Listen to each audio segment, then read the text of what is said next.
Hello बच्चों, आज हम अपनी बुक हनी ड्यू की जो लेसन 4 में पीछे पोएम है द लास्ट बारगेन, उसके बारे में पढ़ेंगे।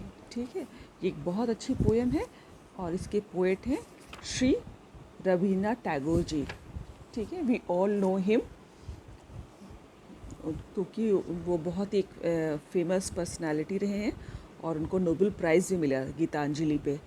ठीक है, तो उन्होंने ही ये पोएम लिखी है the last bargain. So we start. सबसे पहले हम जानेंगे बारगेन क्या होता है। बारगेन होता है कि जैसे कि हम जब कुछ ख़रीदने जाते हैं और वो जो सेलर होता है वो अपना दाम बताता है, तो हम कहते हैं नहीं इतने की नहीं इतने की दो, और उससे पैसे कम करवाते हैं।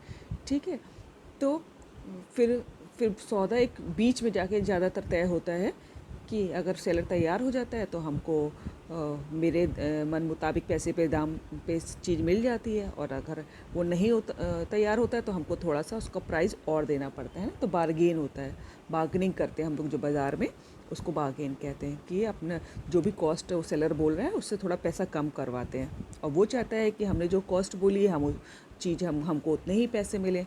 ठीक है, तो वो बहुत मुश्किल से नीचे अपने दाम कम करता है, तो ये बार्गेनिंग कहलाता है। ठीक है, so I start. A bargain is an agreement in which both parties promise to do something for each other. एक बार्गेन एक एग्रीमेंट होता है, एक समझौता होता है जिसमें दोनों पार्टी, सामान खरीदने वाला और सामान बेचने वाला, दोनों ही एक दूसरे को प्रॉमिस करते हैं कुछ एक दूसरे के लिए करने का। यानी कि जो सेलर है वो अपने दाम कम करने का प्रॉमिस करता है, और जो बार्गेनर है वो थोड़ा सा अपने मन मुताबिक पैसा देना चाहता है, या फिर उसे थोड़ा सा बढ़ा के देना पड़ता है, जैसा भी तय होता है, लेकिन दोनों एक दूसरे को कुछ ना कुछ करने के लिए प्रॉमिस करते हैं। Someone is looking for work waiting to be hired. ऐसे देखिए, अब ये पोएम का शुरू होता है कि someone is looking for work. एक जने थे, वो जो है अपना काम की तलाश कर रहे थे, looking for work, waiting to be hired, और वेट कर रहे थे कि कोई उनको काम पे रख ले, हायर कर ले। ठीक है, अपने भाड़े पे उनको दिन भर के लिए काम दे दे। He strikes a bargain but thinks it worthless. और उनको एक ऐसा मौका मिला भी, लेकिन उनको लगा कि ये बिल्कुल वर्थलेस है, बेकार है। He tries twice again but doesn't like either. और उनको 2 बार ऐसा मौका मिला कि जिसमें लोग तैयार थे उनको काम देने के लिए, लेकिन जो काम करने वाला था उसको लगा कि ये बेकार है और उनको पसंद नहीं आया। Finally in the last bargain when he is hired for nothing whatever he is happy as never before. और लास्ट में जब उनको लास्ट बार्गेन का मौका मिला तो उन्होंने अपने आप को भाड़े पर रखा, जिसके बदले उनको कुछ नहीं मिलना था। ठीक है, जनरली लोग जब भाड़े पे लोगों को रखते हैं काम करने के लिए, तो उसके बदले उनके काम के बदले में उनको पैसा मिलता है या फिर कुछ और चीज़ मिलती है, लेकिन यहाँ पर उसको कुछ भी नहीं मिला। He is hired for nothing whatever he is happy as never before. लेकिन उसके बाद भी वो इतना खुश था जैसा कि पहले कभी खुश नहीं हुआ हो। What is the bargain and why is it the best. Bargain क्या है और ये क्यों बेस्ट है अपने आप पे। Now poem starts. Come and hire me, I cried, while in the morning I was walking on the stone paved road. Sword in hand, the king came in his chariot. He held my hand and said, I will hire you with my power. But his power counted for naught, and he went away in his chariot. तो यहाँ पर वो जिसको काम चाहिए, जिसमें photo बनी है, आप देख रहे हैं ना, जिसको काम चाहिए वो कहता है कम and hire me, I cried while in the morning. वह सवेरे जो है वो बाहर निकला और उसने वो चिल्ला रहा था कि आइए और मुझको काम पे रख लीजिए, है ना। Come and hire me, I cried while in the morning. आई यहाँ पर वो है जो जिसको काम चाहिए, ये जो ग्रीन टी बनियान पहने बैठा हुआ है ना, वेस्ट पहने बैठा है। I was walking on the stone paved road, और मैं एक पत्थरों से बनी सड़क पर टहल रहा था और चिल्ला रहा था कि आओ मुझे काम पे रख लो सुबह सुबह। Sword in hand the king came in his chariot. और एक राजा था, वो अपने रथ पे सवार होकर, चैरियट कहते हैं रथ को, और हाथों में तलवार लेके आया मेरे पास। He held my hand and said. उसने मेरे हाथ पकड़े और उसने कहा I will hire you with my power. और मैं अपनी शक्ति के संग तुमको हायर कर लूँगा, मैं तुमको काम पे रख लूँगा। But his power counted for not, and he went away in his chariot. लेकिन यहाँ पर ये आदमी कहता है जिसको काम चाहिए था कि उसकी पावर जो है मेरे लिए महत्वहीन थी, है ना, counted for not was of know worth, जिसकी कोई भी वैल्यू नहीं थी उसके लिए। And he went away in his chariot, तो उसने मना कर दिया और राजा जो था अपने रथ पे वापस चला गया। ठीक है, यानी कि पावर की उसको ज़रूरत नहीं थी, तो उसने मना कर दिया उनका काम करना और राजा अपने रथ पे चला गया।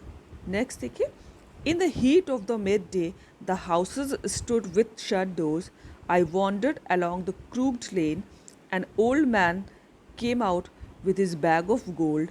He pondered and said, I will hire you with my money. He weighed his coins one by one by I start, but I turned away. अब दूसरा में क्या कहता था, अब उसको दूसरा मौका मिला तो क्या हुआ। In the heat of the midday the houses stood with his shut doors, I wandered along the crooked lane.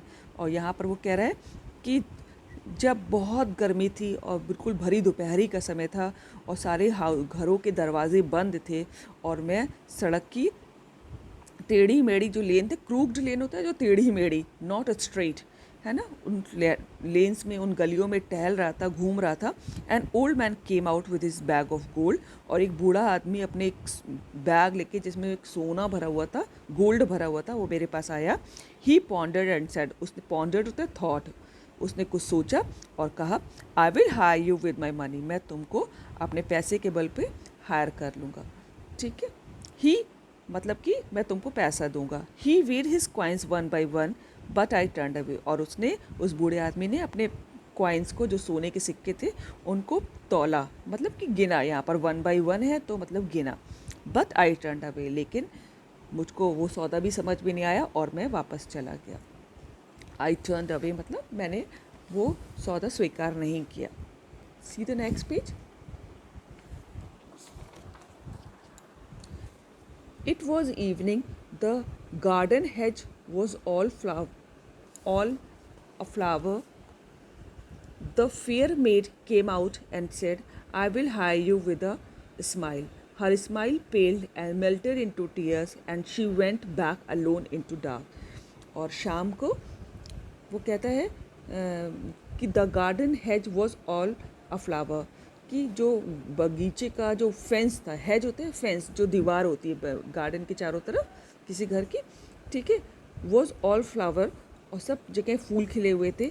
The fair made came out and said, made कहते गर्ल को, लड़की को, एक बहुत सुंदर सी ब्यूटीफुल फेयर कॉम्प्लेक्शन वाली लड़की जो है बाहर आई और उसने कहा, I will hire you with a smile, मैं तुमको काम पे रख लूँगी और अपनी स्माइल के संग, मतलब कि मैं स्माइल दूंगी अपनी तुमको। Her smile पेल्ड and melted into tears, और उसकी, लेकिन उसकी थोड़ी स्माइल थोड़े समय में ही पेल हो गई, फीकी पड़ गई, पीली पड़ गई। पेल वैसे येलो कलर को कहते हैं और फीका पड़ने को भी कहते हैं। एंड मेल्टेड इनटू टीयर्स, और आंसुओं में बदल गए। And she went back alone into the dark, और वो खुद अंधेरे में वापस चली गई। The sun glistened on the sand, and the sea waves broke waywardly. A child sat playing with shells. He raised his hand and seemed to know me and said, I'll hire you with nothing. From henceforward, the bargain struck in child's play made me a free man.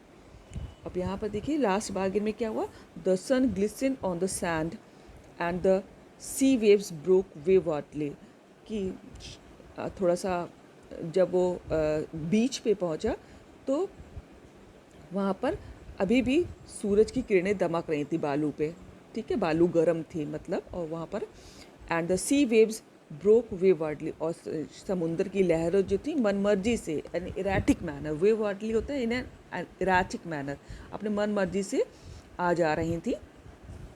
A child sat playing with shells, और एक बच्चा वहाँ बैठा shells के संग खेल रहा था। शेल्स होते हैं जब लहरें आती हैं, जो सीपियाँ छोड़ जाती हैं ना, सीपियाँ, छोटे छोटे शंख, है ना, वो शेल होते हैं। He raised his head and seem to know me, और उसने, उस बच्चे ने अपना सर उठाया और seem to know me and said, ऐसा लगा कि जैसे वो मुझे जानता हो, और उसने मुझसे कहा, I hire you with nothing, मैं तुमको भाड़े पर रखूँगा लेकिन कुछ नहीं दूँगा, with nothing. From hence forward that bargain struck in child's play made me a free man. और तब से हैंड्स फॉरवर्ड होता है नाउ ऑन, है ना, अब से फिर वो बार्गेन जो थी वो सौदा हो गया उस बच्चे के संग। In child's play made me a free man, और बच्चे के संग खेलने में उसको काम क्या था, उसको बच्चे के संग खेलना था, और चाइल्ड बच्चे के संग खेलने में, और वो एक फ्री महसूस कर रहा था। ठीक है, वो खुश था बहुत और फ्री महसूस कर रहा था, कोई तरह का प्रेशर नहीं था उसके पास, और ये सौदा उसको बहुत पसंद आया। ठीक है, तो यहाँ पर पोएट ये कहना चाहते हैं कि ना पावर से, ना ब्यूटी से, ना पैसे से, ठीक है, जैसे राजा ने पावर ऑफ़र की थी उसके काम के बदले, उस लड़की ने ब्यूटी ऑफ़र की थी, स्माइल, ब्यूटीफुल स्माइल, बूढ़े आदमी ने पैसा ऑफ़र किया था, तो उन सब से वो उसने अपने आप को नहीं बेचा, उसने बेचा जब यहाँ पर उसको ट्रू हैप्पीनेस मिली बच्चे के संग खेलने में, जहाँ कोई प्रेशर नहीं था, कोई आ, आ, उसको काम करने में मज़ा आ रहा था। ठीक है, तब उसने अपने काम को उनके संग पहुँचा और बच्चे के संग खेलने लगा। ठीक है, वो काम ही उसका ये था कि आपको मेरे संग खेलना है। So this is a beautiful poem and there is no rhyming scheme, free words में लिखी हुई है children, free words, VFREE, free VERC, free words में पोएम दी हुई है। So go through this the video, and I've already uploaded question and answer and exercises of this poem on the same channel. Thank you so much.